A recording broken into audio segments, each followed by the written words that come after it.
What's happening, everybody? Welcome back. This is Forgo, and I know I'm late to the party when it comes to the patch notes, but I want to talk about it because I'm really kind of like this when it comes to the patch notes. There's some things that are really, really awesome in the patch notes, but there's also some things that I'm a little shaky on. So I'll go ahead and bring them up for you guys. And let's talk, right? So we know that Ultron, well, we didn't know, but now we know Ultron is getting a uniform, which is big thumbs up. That is amazing. Everybody's going to be able to get them. Everybody's going to farm for those bios. That is awesome. I'm really, really happy to see that. So freaking cool. And as far as Ultron, I mean, they've done some good things for him, for sure, right? They gave him chain hit damage, which is awesome. He's still a universal type, which is great. Of course, he's still a super villain. You can see the amount of crystals you got to spend for the uniform, which is pretty typical.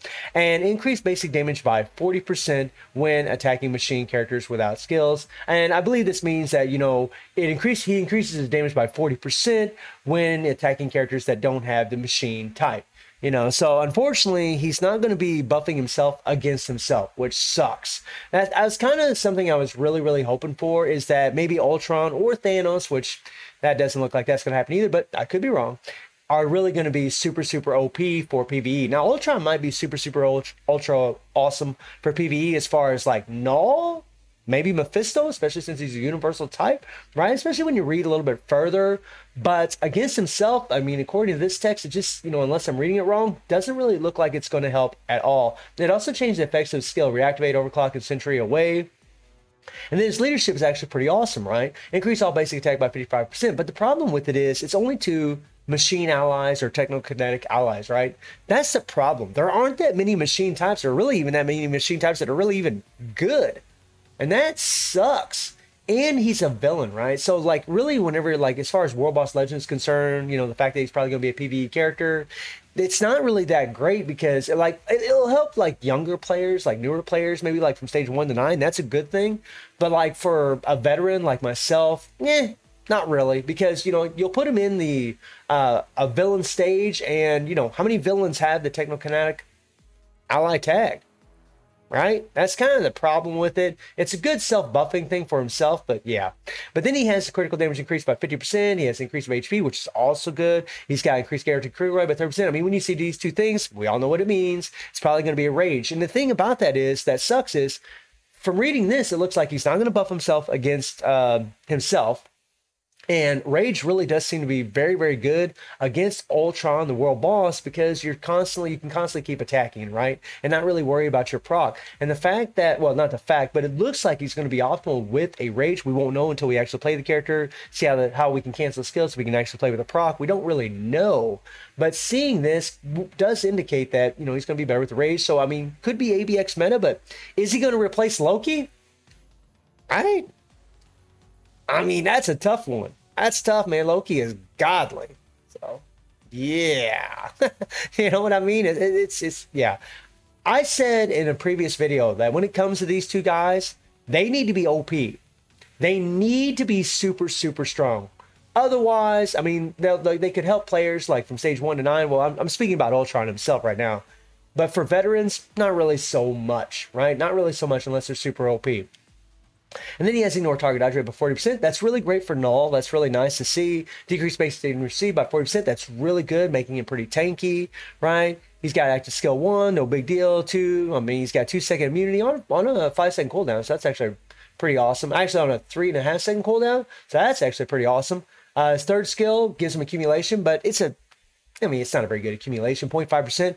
My hope for him is that this accumulation rises like Spider-Man's, where you hold it down, charge it up a little bit, and I mean, Spider-Man's goes up to 1.2%. So I hope this isn't misleading us. I hope it actually does increase, maybe if you charge it or hold it down, something like that. But we'll see, guys. If it's just 0.5%, that's not really all that great. And then, but you never know until you play the character. You really don't. But let's be honest, when we've looked at past characters, when they have 0.5%, they just don't quite make the market. They just don't.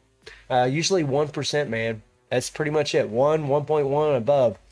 And then his active skill 4 gives him 3 seconds of invincibility. Nice. Gives him a nice heal. That's really good to see. I mean, the heal is awesome. The paralysis is really great for regular world boss, so it's the time freezing, but against Null Mephisto, it's crap. We don't care. But good for newer players. The fifth skill, it gives him an increase all basic attack by 35%, but I mean, he's only getting a 35% buff right here. right? He's got a 0.5% accumulation, and unless this thing increases, that's not very good. And that's, I mean, he's got a decent leadership, but really, guys, when I look at his kit, the chain hit damage is nice. I don't really see nothing that's wowing me, to be perfectly honest. I'm kind of like indifferent about it. I do like the cooldown, so he's got a really low cooldown, so maybe he will play well with the proc.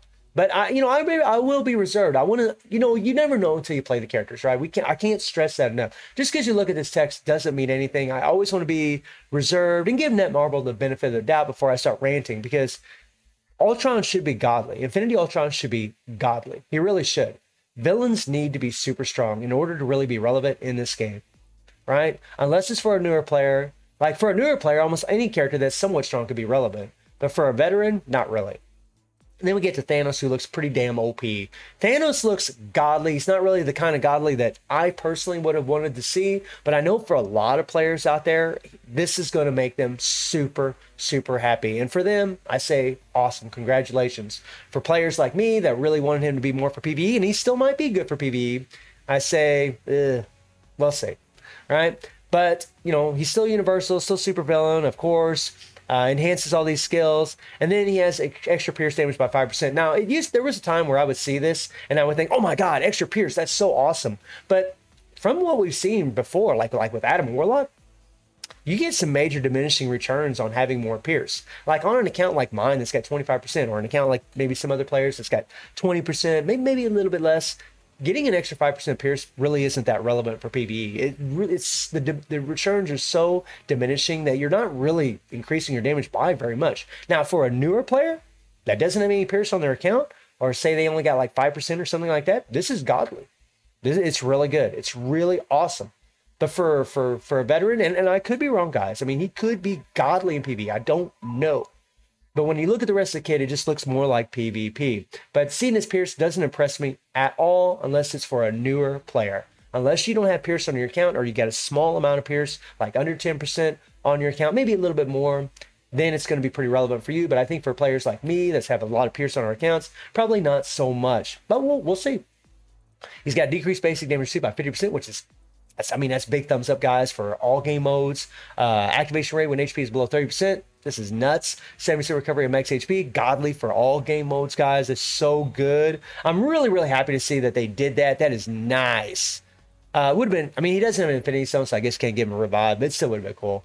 Applies to all enemies, and then, got a bunch of PvP things, incapacitation. He's got 90% chance to penetrate, and this is his ultimate skill. They actually changed it. I wonder if they changed the animations. I'm actually curious about that. But he has a 90% chance to penetrate everything, which is nice, right? But you can't really rely on reaching your tier 3, right? You can't really, but with Thanos' recovery here, right, he probably could last a test of time with a decreased damage received, right? And actually be able to get to his tier 3 and use this thing. So he's got remove all debuff. He's got a big old damage proc, which is nice for damage. That's really good to see, especially from my perspective. And his leadership is godly. Remove all debuff. There you go, guys, right? He's got the debuff leadership, right? Which doesn't mean that he's only going to be for PvP. Look at Doom. Doom is good for everything. He is easily probably the strongest character in the game. And he's got a debuff leadership, so you can't really go by that. But this debuff leadership would increase all basic attack by 25%, basic defense by 25%. It's godly for villains. It's godly, man. It really is awesome. It's pretty cool to see. And then his passive gives him a 20% recovery of heal, right? Increased basic damage superhero. That's just pretty much going to be for PvP because all the war bosses. Well, no, they're not all villains, but the ones that are heroes, nobody really plays because they're mutants. And then tier 2 passive increases skill damage, increases damage dealt to targets with debuff removal instinct effect by 8%, increases damage dealt to targets with remove all debuff effect by 8%. Now this here, your World Boss Legends can debuff you guys. They can, right? So we'll have to see how this plays out, right? But it's definitely godly for PvP, and really I think it's going to be really good for PvE too, because again, you do get debuffed in World Boss Legends, so right, this might be like the better of both worlds things. And then active skill 1, you can move it using a V-pad. That's nice, man. I love those kinds of skills because, especially for PvE or really even PvP, you can move the character around while you're attacking, so you can do two things at once and actually increase their survivability. Really love the movable skills, and really happy Thanos got one. We'll see how long it is, but it's pretty cool. His second skill removes all buffs from target. That's OP for PvP. Third skill, increase all basic attack by 25%. Very, very nice. Critical rate by 30%. Very cool. And then he has ignore iframe. Once again, PvP. Again, it can be good for PvE though.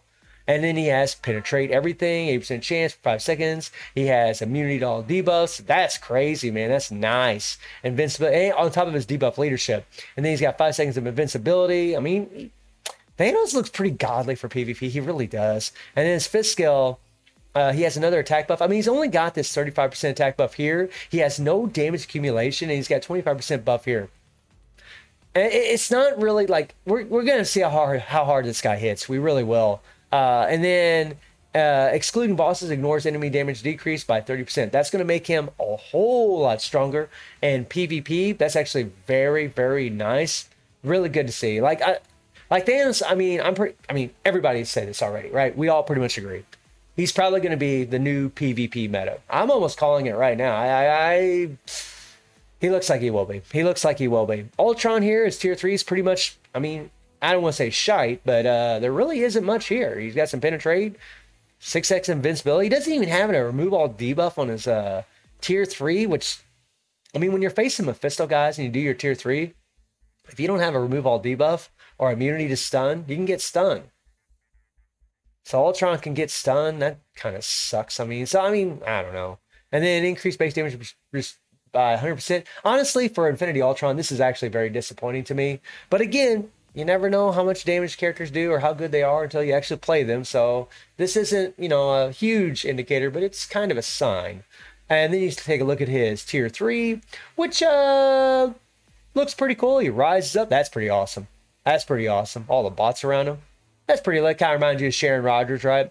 And then you got an artifact for Thanos, which really doesn't look all that great. Which kind of surprises me. Increased critical rate by 14%. That's pretty good. Increased instant critical damage by 20%. Okay. Ignore target dodge rate by 15%. Okay. I mean, it's kind of whatever. I don't think anybody really is going to need it, to be perfectly frank with you guys. And then we have this here, which is godly. I mean, this is, yeah. I mean, yeah, 2 native 2-tier characters. Very, very tough, right? I mean, and people are pretty happy with it, right? Because, I mean, it does look pretty good. I just worry about Ultron, to be perfectly honest. I'm not really too worried about Thanos. I think he's going to be pretty godly in PvP. And I think a lot of players are going to be really happy with him. But when it comes to Ultron, I mean, honestly, until you get him at tier 3 and actually test him, we're really not going to know, right? I would definitely have an indication at tier 2 how strong he is. But considering his tier 3 really doesn't have any increased attack. He has no accumulation. He's just, well, he's got 0.5% accumulation. Man, please God, let that thing rise. Don't just be 0.5%. That is just, ugh. It's not very good, man. It's not very good. So I'm kind of indifferent about it. You know, I really wanted Thanos to be more PvE, guys. I mean, we just had PvP shakeups already, right? I didn't really want more. I mean, Spider-Man's only been in there for a short time as far as being a meta. Emma just got in there, right? Adam just got in there, and now they're introducing Thanos, and now Thanos is going to be probably the PvP meta. They're just kind of shaking around, whereas I'd like to see a little bit more PvE change, right? We need it, man. I've talked about this before. We need characters, especially villains, to be super, super OP, and I am concerned about Ultron, that he won't be as strong as what we would like him to be. And I mean, that sucks if that's the case, but I could be wrong. He could be godly, right? He could be absolutely insane. So until we get the uniforms, which will be within the next day, we really don't know. So let me know what y'all think about the patch notes for Thanos and Ultron. And I do stream on Twitch at 9 p.m. GMT+7 time. The link is in the description below. And I hope you enjoyed the video. Thank you for watching, y'all. Take care and have a good one. See you, everybody.